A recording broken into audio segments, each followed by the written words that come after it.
लासलगाव येथील नूतन विद्याप्रसारक मंडळ संचलित कला, वाणिज्य व विज्ञान महाविद्यालय संस्थेचे जनरल सेक्रेटरी गोविंदराव होळकर यांच्या रौप्य महोत्सवी कारकिर्दीनिमित्त राष्ट्रीय सेवा योजना व 2 स्तर राष्ट्रीय छात्र सेना आणि माजी विद्यार्थी संस्था यांच्या संयुक्त विद्यमाने रक्तदान शिबिराचे आयोजन करण्यात आले होते। या शिबिरात एकूण 43 रक्तदात्यांनी रक्तदान करून शिबिर यशस्वी केले।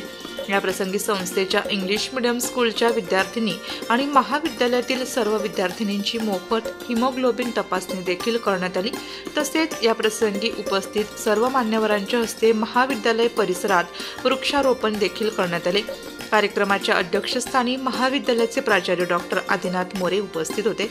तसेच संस्थेचे general secretary Govindrao Holkar, Hasmukhbhai Patel, advocate Sandeep Holkar, Sachin Malpani, उपप्राचार्य प्राध्यापक भूषण हिरे, डॉक्टर सोमनाथ आरोटे, पर्यवेक्षक उज्ज्वल शेलार, जनकल्याण रक्तपेढी नाशिकचे डॉक्टर व त्यांची संपूर्ण टीम, निमगाव वाकडा आरोग्य केंद्राचे डॉक्टर प्रशांत राठोड व त्यांची टीम, रासेयो कार्यक्रम अधिकारी doctor Pradeep Sonawane, doctor Ujjwala Shelke, doctor Sanjay Shinde, प्राध्यापक मारुती कंधारे, प्राध्यापक देवेंद्र भांडे, प्राध्यापक सुनील गायकर, लेफ्टनंट बापू शेळके इत्यादी उपस्थित होते।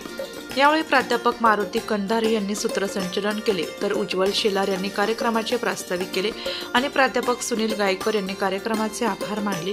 कार्यक्रमाच्या यशस्वीतेसाठी संस्थेचे जनरल सेक्रेटरी गोविंदराव होळकर व महाविद्यालयाचे प्राचार्य डॉक्टर आदिनाथ मोरे यांच्या मार्गदर्शनाखाली रासेयो कार्यक्रमाधिकारी व सर्व स्वयंसेवकांनी परिश्रम घेतले। नाशिक लोकशाही न्यूज ब्युरो रिपोर्ट, नाशिक।